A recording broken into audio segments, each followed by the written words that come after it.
Well, good morning, everybody. Thank you very much, Alexi, for that great introduction. And also thank you to Alexi and all the organisers and all the people here at Twitter for arranging such a fantastic event. I'm glad to see everyone has actually managed to get into the building now as well, which is good. So I just want to make a very, very small disclaimer. I mean, Alexi was I think kind of over complimentary to me when he sort of suggested that Typelevel is my thing, something that I created. That's absolutely not true. It's created by the people who make it up. I suppose it's fair to say that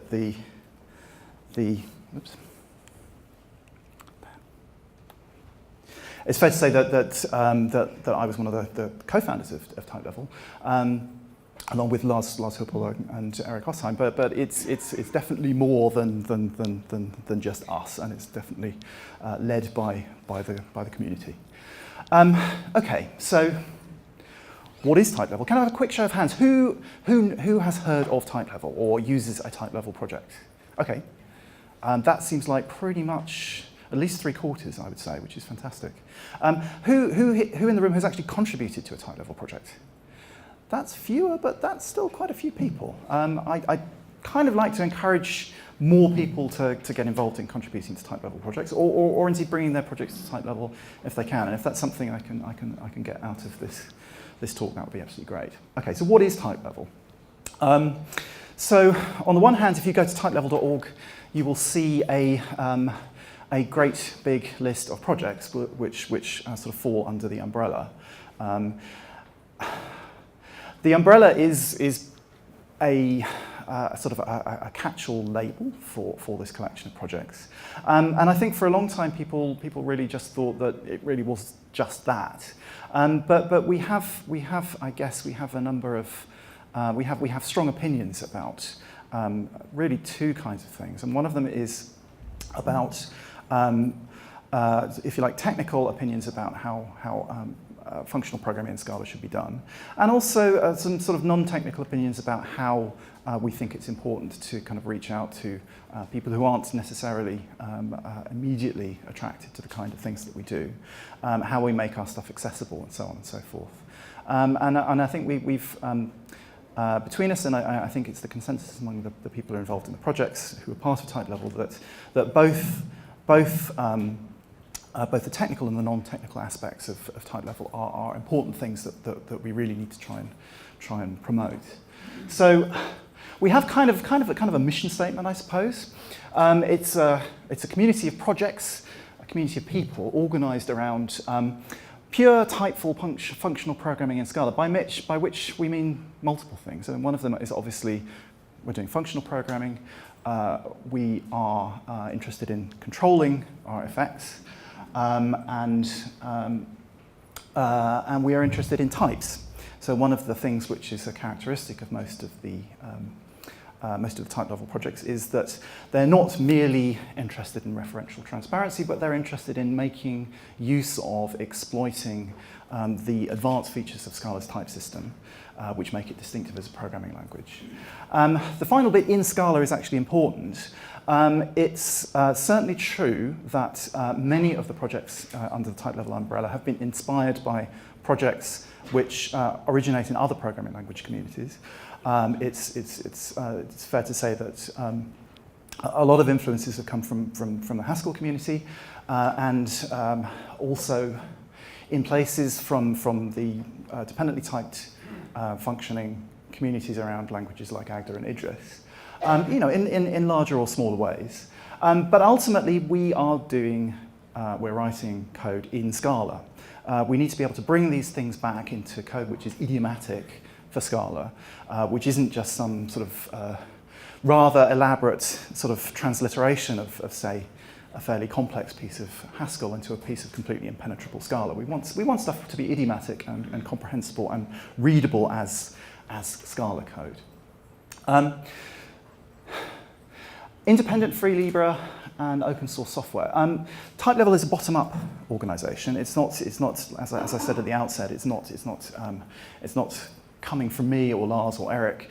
It is an association of separate independent open source projects, almost all of which are open source, mostly BSD style rather than copyleft licenses, but clearly open source, and in no cases controlled by, I mean, they are community projects, they're not controlled or operated by any commercial entity.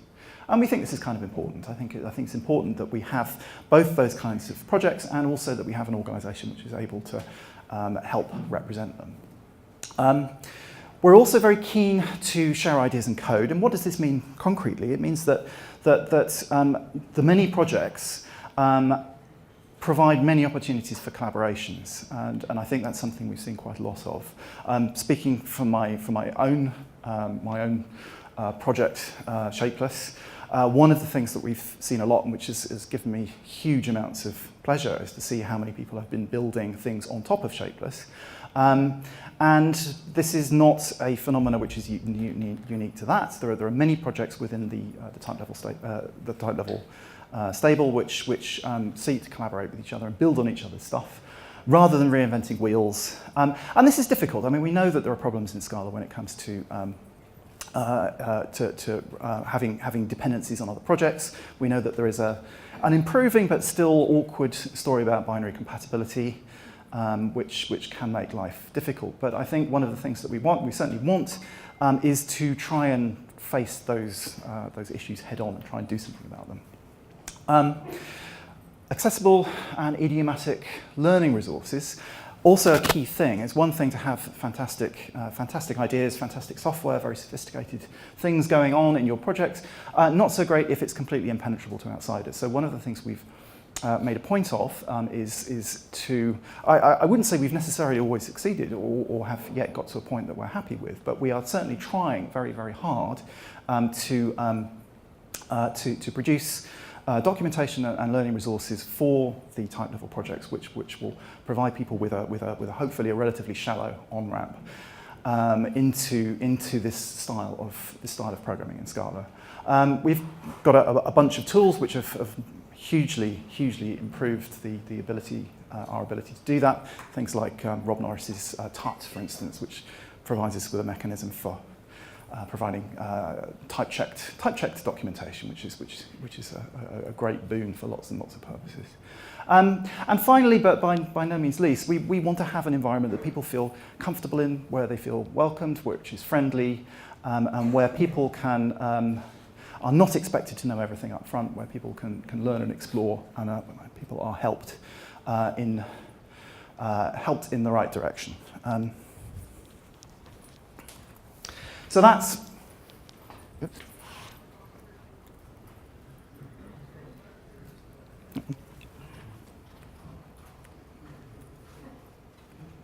Okay. So that's what Typelevel is. Okay. And Eric Osheim did a fantastic talk at Scala World a couple of years ago. And his kind of summary of basically what all of these things boil down to is we are trying to remove the barriers to functional programming in Scala. I think that's, if you think about it in those terms, I think that's our goal, and we want to do as much as we can to kind of promote that. Okay, so you can find some more resources here. Typelevel.org is, if you like, the top level entry point. As an organisation, we basically do everything in the open. We aim to reach any kind of decisions that we make by consensus. Consensus involves basically opening tickets on GitHub, commenting on those things, and kind of iterating on that kind of stuff until we reach some kind of visible agreement. We have a Gitter channel. It's fair to say that most of the Typelevel projects exist. They exist on GitHub and have, by and large, adopted Gitter as a communication channel, which seems to work very well. So that's where you can go for more. So we have, as I said, it's a community of projects. Which projects? Well, there is now an extraordinarily large number of projects. I was quite surprised, actually, when I came to put this slide together, just to see exactly how many there are under the banner. That's 50. Which is quite interesting. I was asking a few people earlier on how many projects they reckon were under the umbrella, and I think came up with, I think 20 was the most most ambitious guess. Now, a few of these are sort of incubator projects. Some of them are relatively recent arrivals, but I would guess that probably everybody in this room, nearly, uses at least one of these projects, which is kind of interesting. So clearly there are lots of people who are interested in what we're doing and want to be associated with the goals that we have. And we would encourage as many more of you with your projects to become involved as well. Typelevel Scala is something which didn't appear on that list. It's something which I want to come back to a bit later on in the talk. So as well as being a community project, it's also a community project and people. Up until the beginning of this year, Typelevel had existed exclusively as, if you like, an online umbrella thing with a few communications channels. We decided at the end of 2015 that we really needed to try and arrange for some meetups and conferences. Alexi mentioned the Typelevel Summit in Philadelphia. And this is what we've done. So we've now held two, if you like, headline Typelevel events. The first was the Philadelphia Summit, which was in association with Scala this year. That was a fantastic event. Those are the round tables that Alexi was mentioning. There are a couple of laptops, I think I can see there, despite what he said. It did work very well as a model. That was great. It was a day of invited talks and a day of unconference. We had a subsequent summit in Oslo associated with FlatMap. The reason we picked these two conferences to sort of piggyback on is that many of the Typelevels, if you like, pivotal moments have happened at those conferences over the years. So, for example, when Lars announced the sort of creation of Typelevel, I think 3-4 years ago, I suppose, that was done at Scala. And various other kinds of conversations around Typelevel have happened both at Scala and FlatMap when the various organisers of the constituent projects have met up at those. So it seemed very appropriate to have Typelevel events there. More recently, we've been having a series of monthly hack days in London. Hack the Tower is a fantastic event which is organised by Salesforce. They've got an amazing building. And they basically give open source community groups the free run of their entire offices for a Saturday a month with incredible views, as you can see from the window there. And we've been doing this now, I think, for the last 6 months we've been doing this. And it's a mixture of stuff, some Scala compiler hacking, some working on Typelevel projects, some introductory stuff. It's been a great experience kind of organising that. And again, it's something which we would very much like to encourage other people to do elsewhere. And also, anyone who's visiting London around mid-month is very welcome to come and join us at those sessions. We've had a bunch of sponsors who've been very helpful with helping this stuff happen. And beyond the sort of the high profile things, we've had a bunch of again recently a bunch of unconferences and hack days in various places. Scala World, Scala I/O, Lambda World, and upcoming we'll have a hack day at Scala Exchange in London at the next month. We're also planning next year's Scala and FlatMap companion events as well. And again, we want more. Please do, if you are inspired by any of this to organise some kind of local Typelevel event, then please do get in touch with us. We would love to arrange that kind of thing. Okay, so that's what Typelevel is. I mentioned earlier on Typelevel Scala. That's the thing that I personally have been working on, I think, most over the last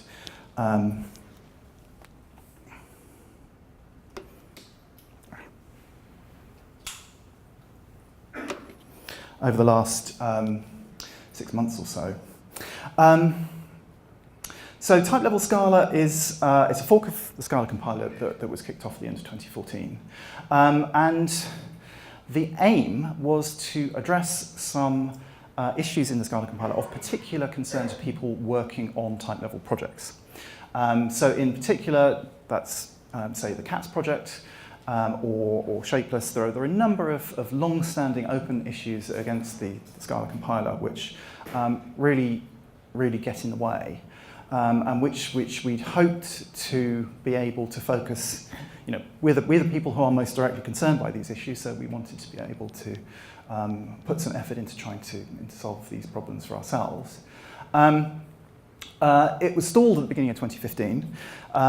The reason, as some people may remember, there was some drama around Scala Z's involvement in Typelevel. This led to the beginning of the Cats project at that time. And what that actually meant is that basically absolutely everybody who had previously committed to spend time working on Typelevel Scala was involved in working on Cats. And that continued really and for the whole of 2015.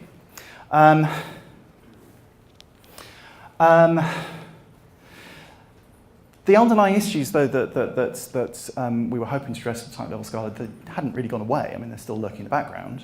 But we found a number of other routes, sort of less ambitious ways of trying to deal with those problems. Some of them were addressed using Scala compiler plugins. So things, for example, like Kind Projector, addresses some of the awkward syntactic issues around using high-kinded types in Scala. Maybe using macros, so for example things like simulacrum, to ease the pain of defining type classes and instances, and various other things. So we sort of filled in some of the gaps using plugins and macros and so on and so forth. But there were still lots of issues. So I kind of stuck my neck out at the beginning of this year. And decided that I was going to see if I could come up with some kind of fix for SI2712. Quick show of hands, who knows what SI2712 is? Okay, so that's about half the people in the room. Okay, that's not surprising really. I'll explain what it is a bit later. Suffice to say, it's a big one. If you are interested in the kinds of styles of functional programming that you find in Cats and Scala Z, you will be intimately aware, even if not by number, you will be intimately aware with the problems that it causes in some way or another.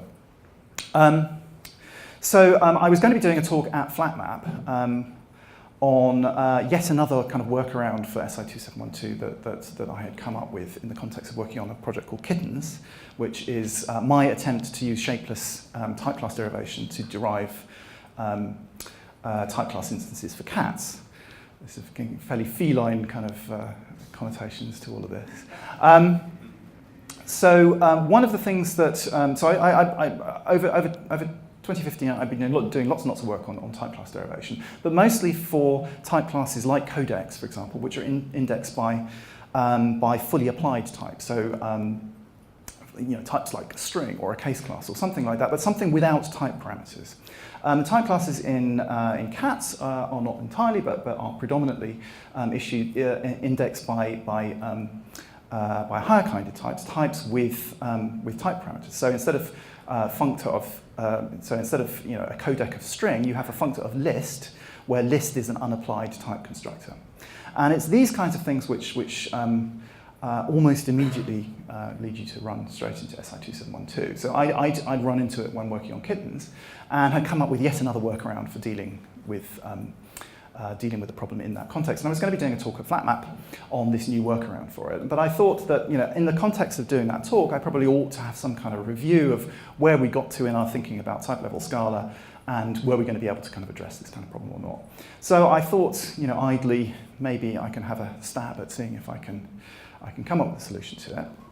And I thought I'd give myself a weekend to have a go at it. And it turned out to be an awful lot easier than I had actually expected. And fairly rapidly, I got to an initial proof of concept that actually fixed the bug. Then with a lot of assistance from the Scala compiler team at Lightbear and various other people, got to the point where we actually had a full-blown fix for the problem, and it turned into a pull request against the Scala compiler and then was merged. And this led to a certain amount of reflection, really. It turned out that a long-standing problem, let's see if I can find the ticket. are we? Oops. Yeah, here we go. So here's the ticket. You can see when it was created in November 2009. You can see, actually, the number of watches has gone down. I would guess that's because, there are 83 votes for the issue. Now, which may not seem like a huge number, but bear in mind that the average number of votes on any issue is basically just above 1, where 1 is the minimum that you can get, because if you add the ticket, you automatically get to vote for it. And it's also a long-standing vote. It's 2712. It is a 4-digit issue number. It's not one of the 3-digit sort of golden tickets, but it's certainly been around for a long time, and a lot of people have cared about it very much. So we had this kind of situation where something which had seemed to be intractable, impossible to fix, or at least if not impossible, then why hadn't it been fixed? I mean, it's been around this long and causing so many people so much pain. You'd think that somehow or other we would have found our way to a solution. And so this led to a little bit of reflection.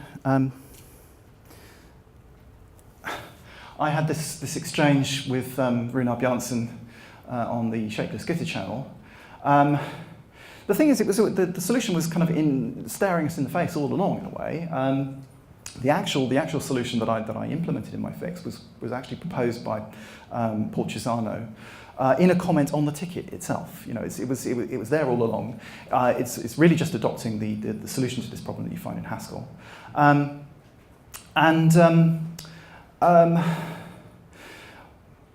I think lots of us kind of looking at this go, yeah, that seems like a good idea, someone should try, but just nobody did. And so I kind of came to the conclusion that really there is, the only thing that's hindering us here is that we aren't actually just rolling up our sleeves and digging into the stuff. So I kind of, having if you like, achieved my my 2016 New Year's resolution, decided to add some stretch goals, and these were the things I kind of announced at Scala Days Berlin that I thought were the things that we really ought to look at. We had a bunch of stuff which has been hanging around for ages. So this is something which was originally worked on in the first iteration of the Typelevel Scala fork. So these are the literal types. Actually being able to use, say, literal values as in type positions, which can be very useful in a number of contexts. So this was worked on. It was worked on originally by Georgie and Teef. Adrian Moores did some more work on it, and then it kind of got parked because there just wasn't enough. There wasn't enough impetus behind it, so that got left as a Git branch gathering dust. So it seemed like a good idea to pick this up, continue it to try and get it over the finishing line, and that was one of the things. Then there are a number of issues which, in one way or another, cause annoying roadblocks for people trying to use type-level projects. One thing that anyone using Shapeless, for example, will know that compile times can be absolutely horrendous for the particular style of kind of inductive recursive implicits that are used in Shapeless, and I certainly wanted to see if I could try and make some progress on it. So that was, if you like, the wish list at Scala Days Berlin this year. Since then, we've made some progress on this. Oops. Oops. Ah, okay, there it is. So the literal type stuff is done. There is now a pull request for that against Lightbend Scala. There was some work on multiple implicit parameter blocks, which that does exist as a pull request against Lightbend Scala, but we kind of decided in discussion that we could actually do something a little bit more ambitious than was originally planned, and something which would get along well with what Dottie is planning to do as well. And I have also been doing a lot of work recently on improved compile times for inductive implicits, which hopefully I will have time to give you a very short demo of at the end of this. Okay, so the next thing is, so we can do all this work on Typelevel Scala. So this is a fork of the Scala compiler. It's all good. But what difference does that make to us in our working lives? Can we actually use this? Can we put this stuff into production? Do we have to wait for Lightbend to merge this stuff? which, who knows how long that might take. Maybe it'll be very quick, maybe it won't. But, so what would make it possible for people to use a type-level Scala compiler? So thinking about this led to us coming up with some set of constraints on what we were going to do in type-level Scala, which we hope will make the choice to use type-level Scala in production systems kind of much less risky than it might otherwise seem. So for someone to be both able and willing to use type-level Scala right now, as in you could go back to work on Monday and start using it without risk of getting fired, we need our releases to be completely compatible with the existing ecosystem. We can't require you to kind of rebuild the entire world to be able to use stuff. So it has to be the case that you can carry on using all your existing binary dependencies and so on forth, absolutely unchanged from normal. There's got to be a big win. There's got to be a real benefit. I mean, there's no point. So one of the first things I did, well, the first contributions I made to the very first iteration of type-level Scala was the ability to have a little prime at the end of an identifier, because it's kind of cute if you're sort of doing sort of little kind of expository bits of code where you sort of work your way through a series of definitions. It's nice to be able to have a foo and a foo prime and a foo prime prime, and that's great. And that's the way this kind of stuff appears in, I don't know, the Journal of Functional Programming or something like that in Haskell, and it's kind of cute. But it's really not the kind of thing that matters enough that you would be motivated to switch your production builds away from an officially supported compiler to something that is not quite so official. So that kind of thing is not good enough. So on the other hand, things like SO2712 or improved compile times, those I think arguably are good enough that you could be persuaded to do that. There must be minimal disruption. I mean, it's got to be possible for you to drop type-level Scala into your existing builds with the absolutely minimal changes required to your existing build infrastructure. And the risk should be low. And I think, like I said, you don't want to switch this over and then have some terrible disaster happening, which in your production systems. Okay, so how do we meet those constraints? So we set a policy, and the goals of the policy are that we track Lightbend Scala releases. So that means for every Lightbend Scala releases, there will be a corresponding type-level Scala release. The type-level Scala release will generate code which is binary compatible with Lightbend Scala. And that means that type-level Scala binaries can be linked with Lightbend Scala binaries and vice versa. So you can compile your top-level project with type-level Scala, and you can use upstream Lightbend Scala compiled binary dependencies. Similarly, if you are working on a library, which is an upstream dependency of something else, in many, if not most cases, you can compile with type-level Scala and expect downstream projects of you, which are built with a type-level Scala compiler, to be able to consume your artifacts without any problems. And the reason this works is because most of the changes we envisage for type-level Scala involve changes in type inference, or for example, in the case of the inductive implicits stuff, that is also a kind of a type inference problem. But anyway, there are things which don't have an incompatible effect on the resulting output binaries. So it's safe to mix in both directions. So here are the rules that we have to kind of like implement that policy. So every fix or feature included in a type-level Scala release must be submitted as a pull request against Lightbend Scala first.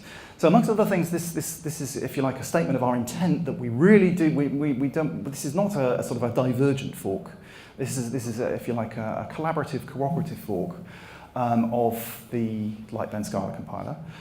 We want it to be possible for every single thing that we do eventually to be merged back into the mainline Scala compiler. And really, the only way to guarantee that is to have a policy of this sort, to say there's got to be a Lightbend Scala pull request first. There's got to be a reasonable chance that pull request is actually going to be merged. So, for example, it would not be, you wouldn't satisfy the first policy rule here by submitting a pull request which deletes the entire Scala compiler tree and replaces it with, say, the Idris implementation, for instance. That would not be acceptable because I don't know, is Adrian here yet? I don't think he would do. I don't think he'd merge that somehow. And it's got to offer a significant fix or feature which doesn't have any kind of reasonable workaround. And obviously there is a lot of scope for discussion about exactly what counts as a reasonable workaround or not. But certainly the kinds of things that we've had to do to deal with SI 2712, I think we kind of by and large agree that those workarounds are just too clunky, really, they're too painful. And it's got to be binary compatible with Lightbend Scala, unless of course an actual binary changes the point of the pull request in the first place, and there can be some circumstances where that might be true. Okay, so what's the result? We have our first releases of Typelevel Scala. So this has all happened quite quickly. I mean, so this was all kind of a pipe dream around Scala Days Berlin, which is really not very long ago. But we now have we have 2 releases of Typelevel Scala available now. The first is relative to Lightbend Scala 2.11.8, so the 2.11.8 compiler that you're almost certainly all using yourself.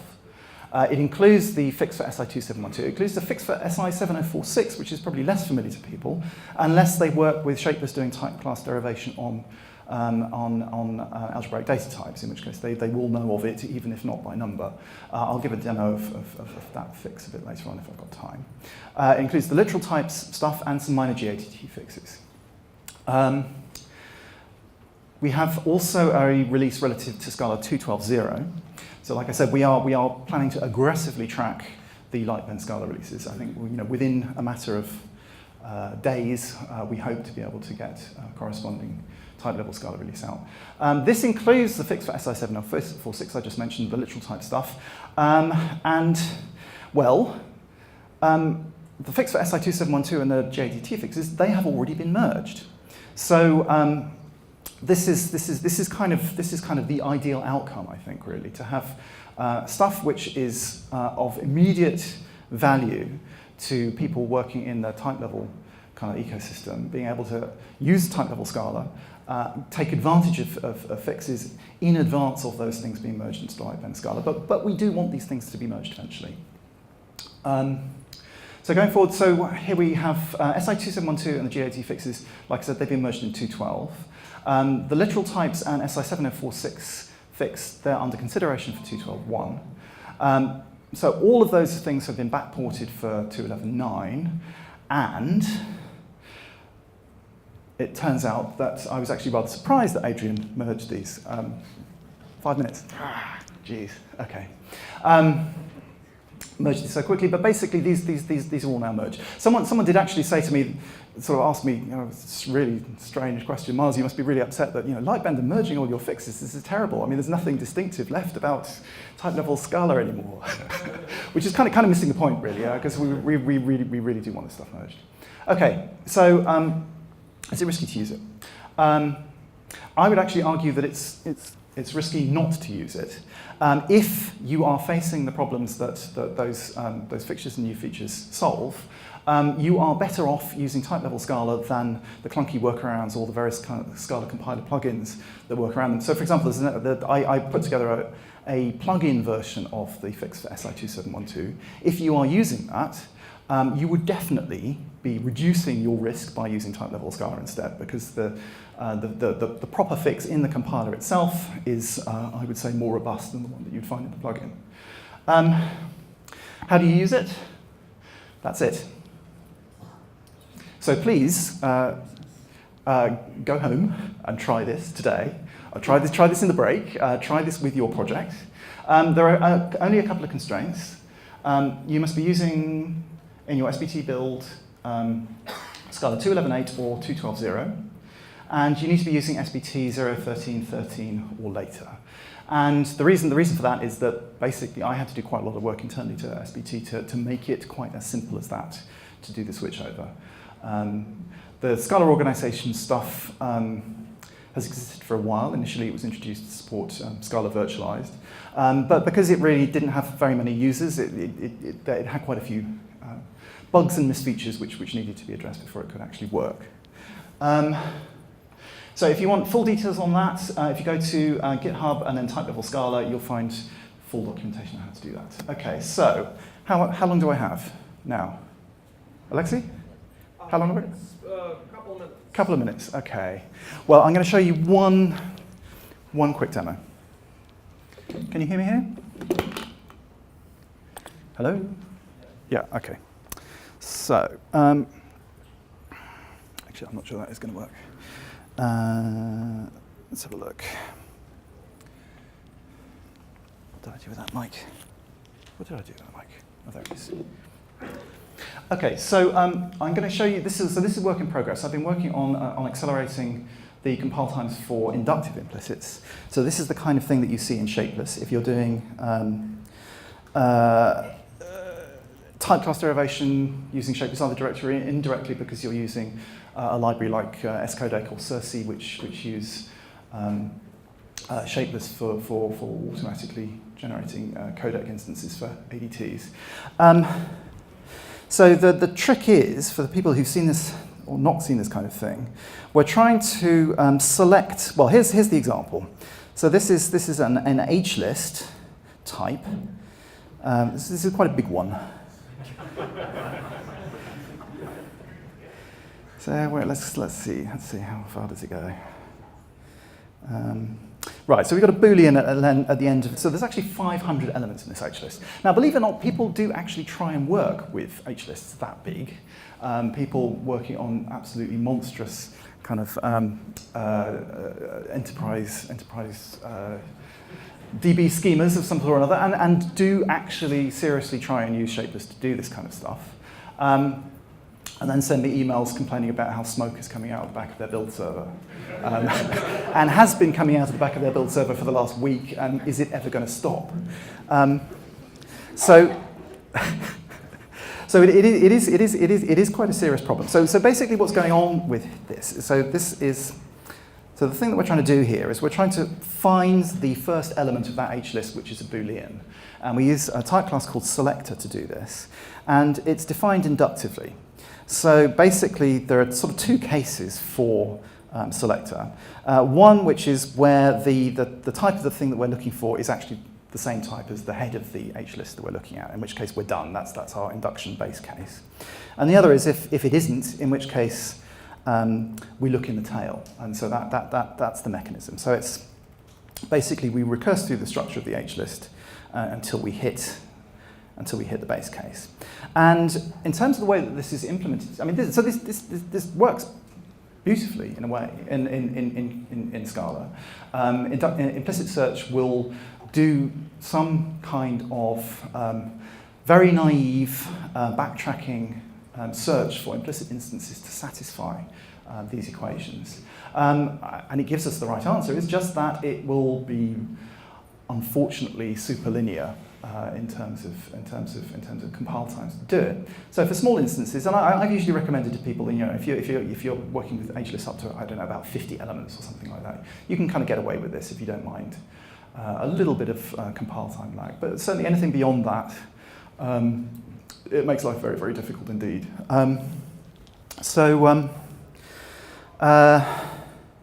The thing about this is, though, that it is a very, very simple pattern. And it's actually quite easy to spot this pattern in the compiler when you're doing implicit search. And if you do that, then you can take advantage of the fact that it's inductive, and you can apply some heuristics and say, okay, it looks like I'm solving an induction. Rather than using the naive backtracking search, what we're going to do instead is solve it directly as an induction, effectively unroll it immediately. And it turns out that this works remarkably well. I'm going to show you a quick graph.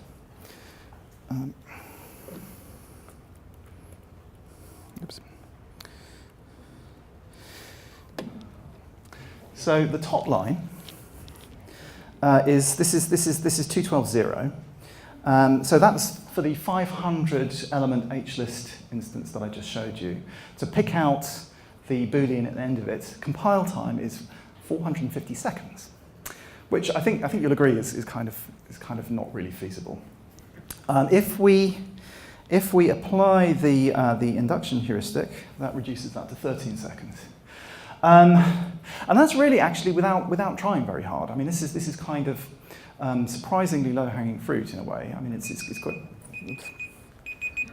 That's my timer telling me I'm out of time. I think I have probably a couple more minutes. Okay, so that's the result.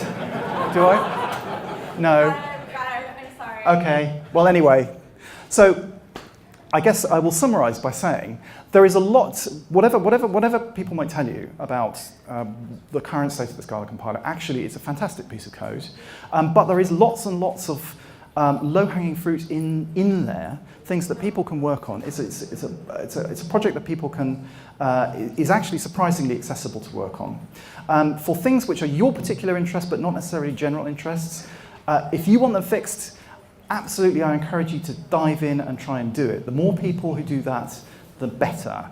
It's not something we can just leave to the Lightbend team. They just don't have the time and the resources to do it. So that's what I want people to do. I want people to go away, try out Typelevel Scala, fork the Scala compiler, work on issues which are of particular interest to them, and we will all then get a better Scala compiler out of that. Thank you very much.